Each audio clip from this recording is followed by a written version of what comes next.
Guest ಅಂತ ನೋಡ್ಕೊಳ್ಳೋಣ ಅಷ್ಟೇ. ಹಂಗೇನಾದ್ರು ಹಿಂಸೆ ಆಗ್ತಿದೆಯಾ? ಕರಿ ಜೊತೆಗೆ ಬರ್ತೀನಿ, ನಾನು ಹೋಗಿ ಇರ್ತೀನಿ, ನೀನು ಸುಮ್ಮನೆ ಏನು ಟ್ರಿಗರ್ ಮಾಡ್ಕೋಬೇಡ, ಆರಾಮಾಗಿ.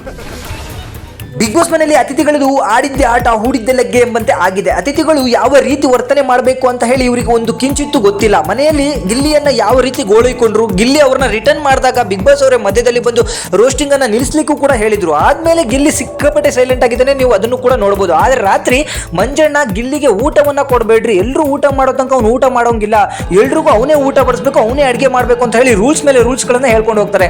ಯಾರೇ ಒಬ್ರು ಒಂದು ಹೋಟ್ಲಿಗೆ ಹೋಗೋದಾಗ್ಲಿ, ಒಂದು ನೆಂಟರಾಗಿ ಬರೋದಾಗ್ಲಿ, ಅವ್ರು ಯಾವ ರೀತಿ ನಡ್ಕೋತಾರೆ, ಗೌರವಪೂರ್ವಕವಾಗಿ ನಡ್ಕೋತಾರೆ. ಆದ್ರೆ ಇವ್ರುಗಳು ಇಲ್ಲಿ ಇವರತ್ತೆ ರೂಲ್ಸ್ ಗಳನ್ನ ಮಾಡ್ಕೊಂಡು ಒಳ್ಳೆ ರಾಕ್ಷಸರಂತ ವರ್ತನೆಗಳನ್ನ ಮಾಡ್ತಿದ್ದಾರೆ.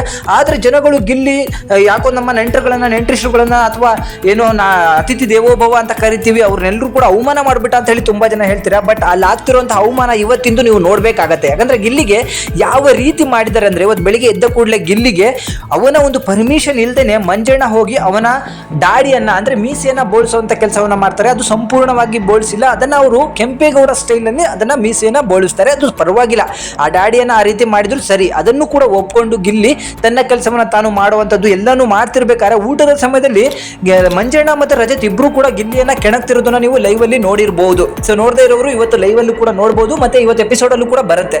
ಇಷ್ಟೆಲ್ಲ ಅನುಭವಿಸಿದ್ರು ಗಿಲ್ಲಿ ಸುಮ್ಮನೆ ಇರ್ತಾನೆ. ಗಿಲ್ಲಿ ಸುಮ್ಮನೆ ಇರುವಂತ ವ್ಯಕ್ತಿ ಅಲ್ಲ, ಆದ್ರೂ ಸುಮ್ಮನೆ ಇದ್ದಾನೆ. ಇದೆಲ್ಲ ಮೀರಿನ ಒಂದು ಸ್ಟೆಪ್ ಮುಂದೆ ಹೋಗಿ ಗಿಲ್ಲಿಗೆ ಸೀರೆ ಉಡಿಸಿದ್ದಾರೆ, ಮುಖಕ್ಕೆ ಲಿಪ್ಸ್ಟಿಕ್ ಅನ್ನ ಹಚ್ಚಿದ್ದಾರೆ. ಸೊ ಕಾಡಿಗೆಗಳನ್ನ ಹಚ್ಚಿ ಅವನಿಗೆ ಹೆಣ್ಣು ಮಕ್ಕಳ ಒಂದು ಜಡೆಯನ್ನ ಹಾಕಿ ಅವನನ್ನ ಬೇರೆ ರೀತಿ ಕಾಣುವಂತೆ ಮಾಡಿದ್ದಾರೆ. ಇದು ಅವಮಾನ ಅಲ್ವಾ? ಯಾವುದೇ ನೆಂಟ್ರಿಸ್ಟು ಬರಲಿ ಅಥವಾ ಯಾರೋ ನಾವು ಒಂದು ಹೋಟ್ಲಿಗೆ ಹೋಗಿ ಅಲ್ಲಿ ಯಾರನ್ನಾರು ವೇಟರ್ನ ಕರೆದ್ಬಿಟ್ಟು ಈ ರೀತಿ ಮಾಡಿದ್ರೆ ಯಾವನಾದ್ರೂ ಸುಮ್ಮನಿರ್ತಾನ? ಇದು ಒಬ್ಬ ಅತಿಥಿಯ ಕಾರ್ಯನ ನೀವೇ ಹೇಳಬೇಕು. ಸೊ ಗಿಲ್ಲಿ ಏನಾದರೂ ರಿಟರ್ನ್ ಅವ್ರಿಗೆ ರೋಸ್ಟ್ ಮಾಡೋದಾಗಿರ್ಬೋದು, ರಿಟರ್ನ್ ಹೋಗಿ ಅವ್ರಿಗೆ ಏನಾದರೂ ಹೇಳೋದಾಗಿರ್ಬೋದು, ಅದು ಮಾಡಿದಾಗ ಎಲ್ರಿಗೂ ಕೂಡ ಹುರಿದೋಗತ್ತೆ. ಆದ್ರೆ ಗಿಲ್ಲಿನ ಈ ರೀತಿ ಕಾಣಿಸುವಂತೆ ಮಾಡಿದಾರಲ್ಲ, ಇದು ಎಷ್ಟು ಮಟ್ಟಿಗೆ ಸರಿ? ಯಾವ ಅತಿಥಿ ಈ ರೀತಿ ಮಾಡ್ತಾನೆ? ಇವ್ರುಗಳು 11ನೇ ಸೀಸನ್ ಅಲ್ಲಿ ಏನ್ ಹೆಸರನ್ನ ಗಳಿಸಿದ್ರು ಅದನ್ನ ಕಳ್ಕೊಂಡು ಹೋಗ್ಲಿಕ್ಕೆ ಈ ಸೀಸನ್ಗೆ ಬಂದಿದ್ದಾರೆ ಅಂತ ಹೇಳಿ ವೈಯಕ್ತಿಕವಾಗಿ ನನಗನ್ನಿಸ್ತು. ಇವರು ಏನೇ ಮಾಡಿದ್ರು ತಮಾಷೆ, ಬಟ್ ಗಿಲ್ಲಿ ಏನೇ ಮಾಡಿದ್ರು ಅದು ಸೀರಿಯಸ್ ಅಂತೆ.